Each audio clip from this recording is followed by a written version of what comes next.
Hey, what's up? It's Gabriella. Welcome back to my beauty coma and happy 2022. How is it already 2022?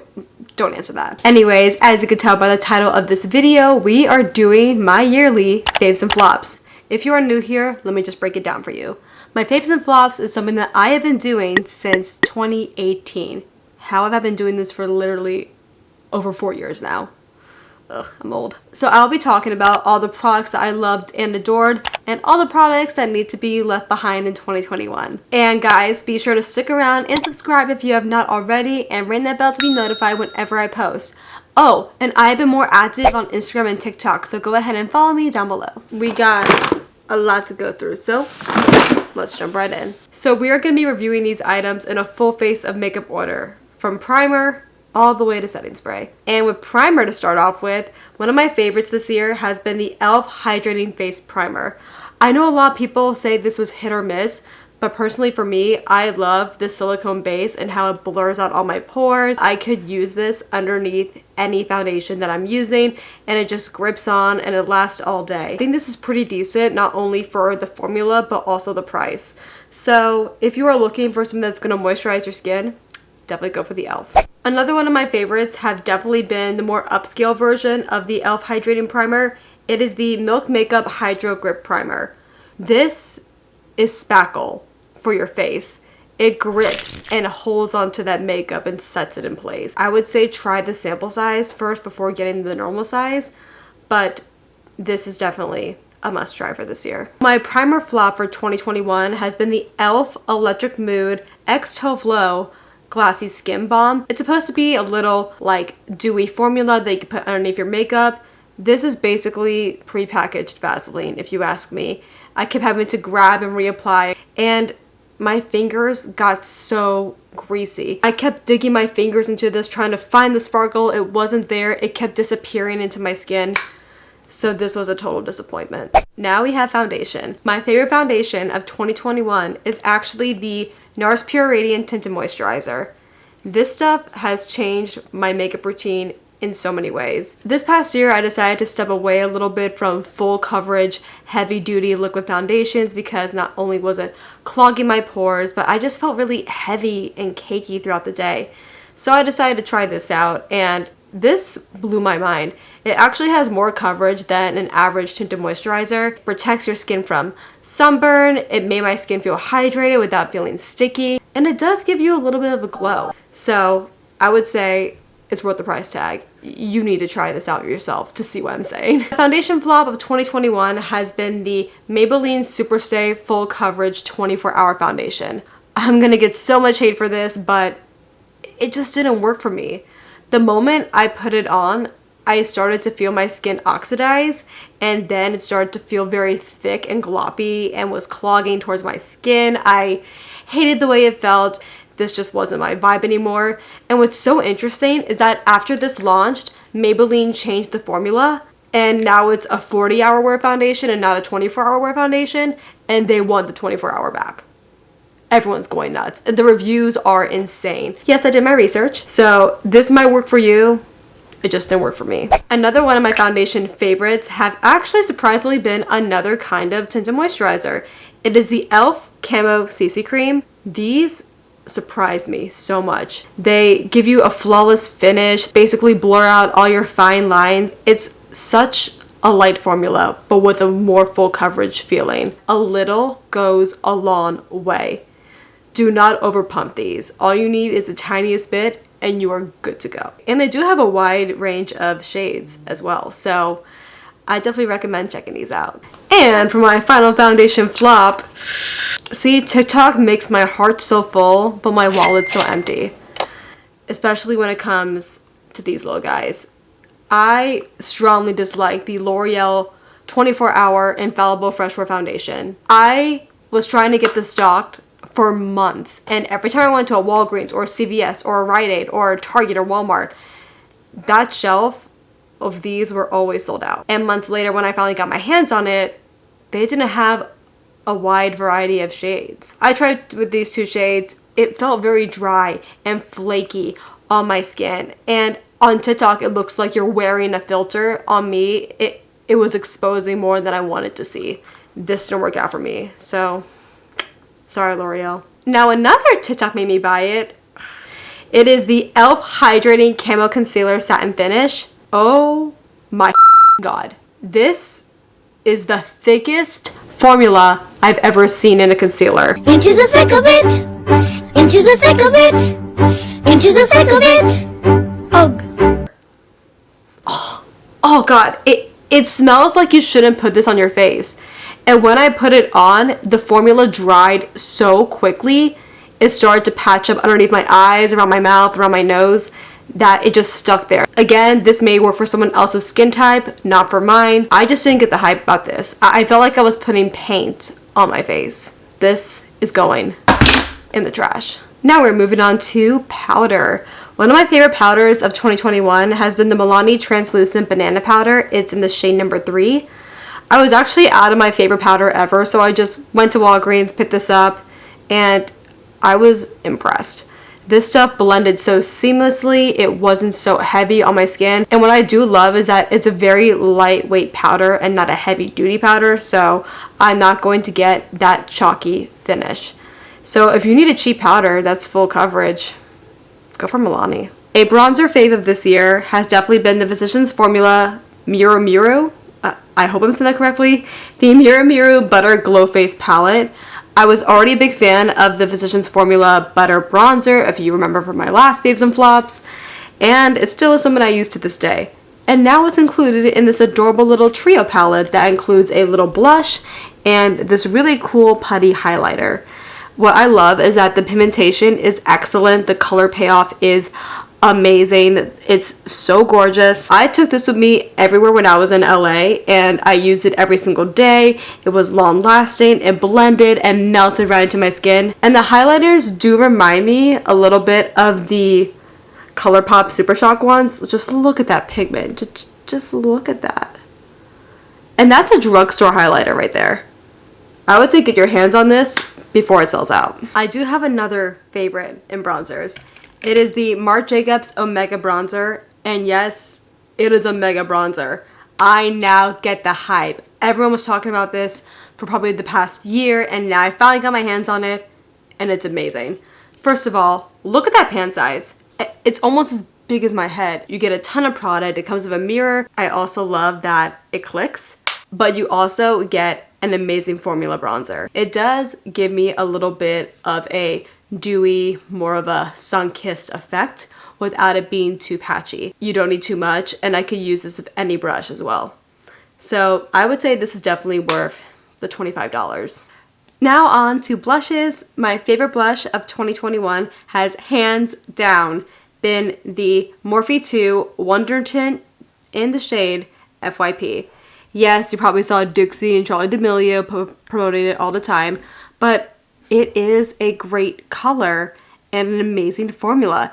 It's so easy to apply, easy to blend, it melts right into your fingertips. The only con I would say about this is that I wish the packaging was a little bit bigger so I could use my brush more firmly without having to squeeze it in there. I am a big fan of this. I would say try this out if you want to see what a cream blush feels like. I don't know if you guys remember the Maybelline Dream Matte Mousse blushes. Oh, middle school me would be thriving right now if she found this back then. I'm so jealous of middle schoolers today because they get great quality makeup while we had the Maybelline Dream Matte Mousse blushes. Oh, if middle school me could see me now.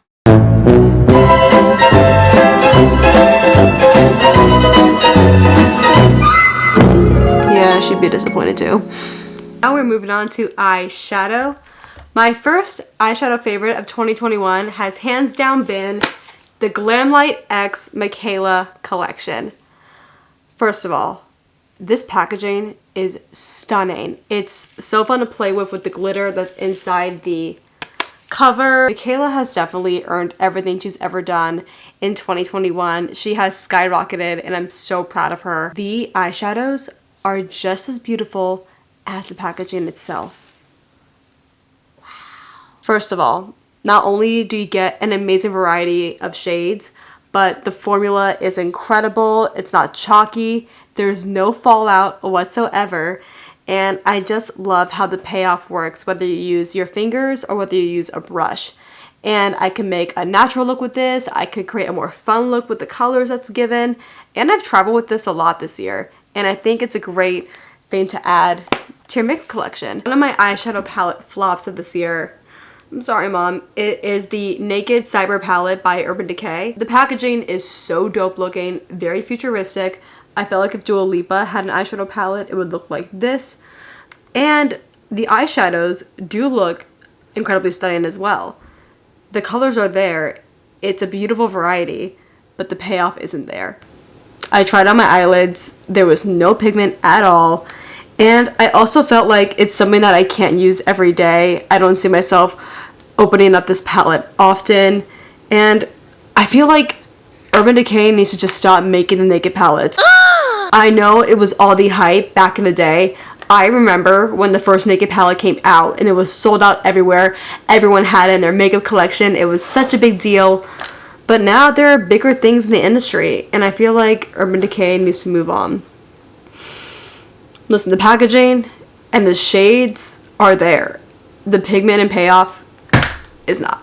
Now for my final eyeshadow fave, it's actually quite surprising. I just picked these up a few months ago because I was just in Target shopping. I picked up the E.L.F. bite-size eyeshadow palettes. They're so cute. And they do come in a variety of packs. I think there's about 8 different types of palettes. I got the shades Cream and Sugar, Pumpkin Pie, and Berry Bad. These actually have incredible pigments for the price. These are about, I believe, $3 each.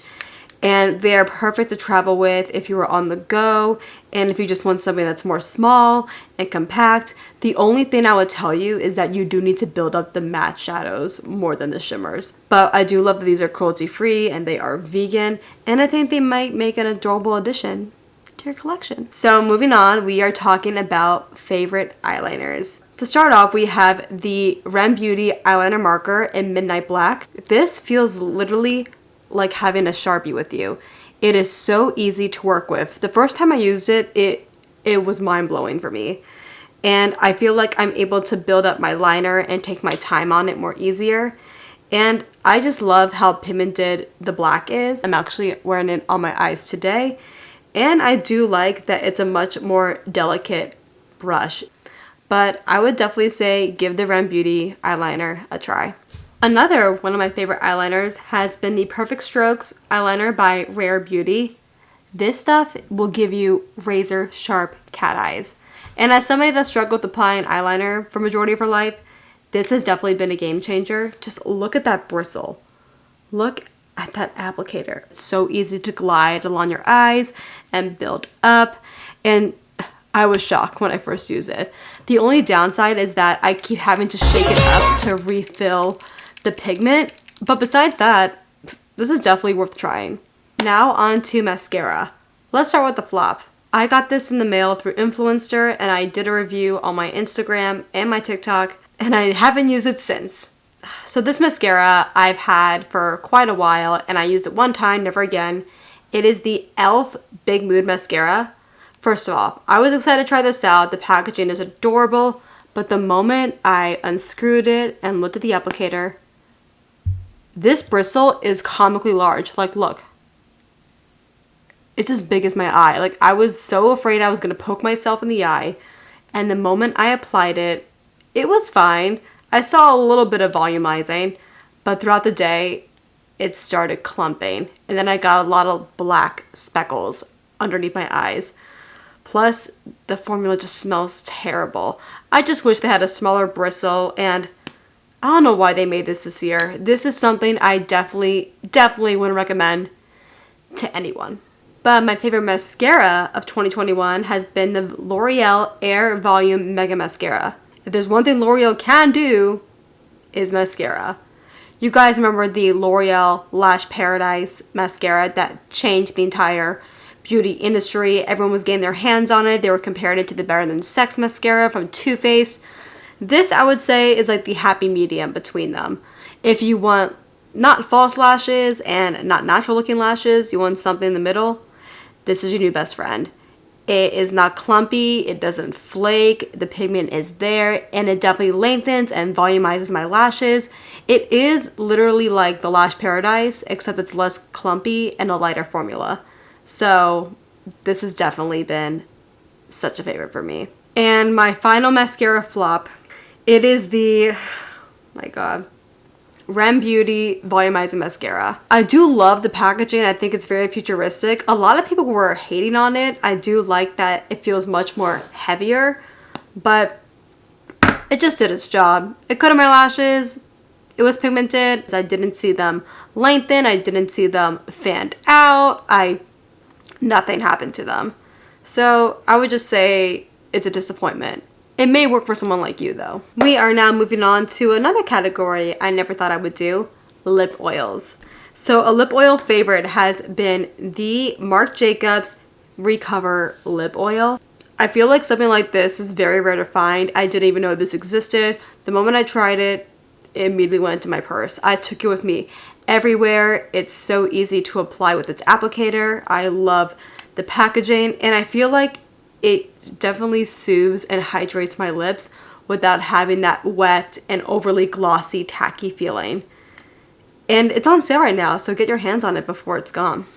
But a big flop in lip oils for me have definitely been both the Versed Silk Slip Conditioning Lip Oil and the Glossier RoseBalm.com. This is literally Vaseline prepackaged, and this, after a few months, it starts to smell. I have to throw this out. I don't know what happened to the formula. I don't know if it was exposed to something, because I originally did love it and use it all the time. And when I apply it, it's not tacky, but I feel like it doesn't last me all day. I always feel like I need to constantly reapply it and able to get my lips to become hydrated. Yes, it's made for all skin types. They do make great other products. I just wouldn't recommend this if you want something that's gonna transform and hydrate your lips. And my final flop of 2021 is the NYX Radiant Finish Setting Spray. You look at it, looks 100% normal. And when I saw the word radiant, I felt like that was going to be in between matte and in between dewy, because I didn't want to be too much of one and too much of the other. So I thought, okay, radiant finish sounds great. I was spraying it on, I opened my eyes, I just see glitter and orange little freckly pearls all over my face. I look like a bronze tin man that just got dropped off at the Jersey Shore. It was a look, if I say so myself. And as I was trying to wipe off the dots and clean it up, it kept fading and smearing into my makeup, so it kept getting worse and worse. This is something I would not recommend to anyone. This was definitely a waste of my time, a waste of the team's time, and a waste of my money. Come on, NYX, just make regular setting spray. I don't need any more glitter specks. So there you guys have it. Those were my 2021 faves and flops in beauty. If you did enjoy this video, don't forget to give it a thumbs up and make sure to keep watching for other more content coming your way. I hope you guys have an amazing start to 2022, and I'll see you next time. See ya!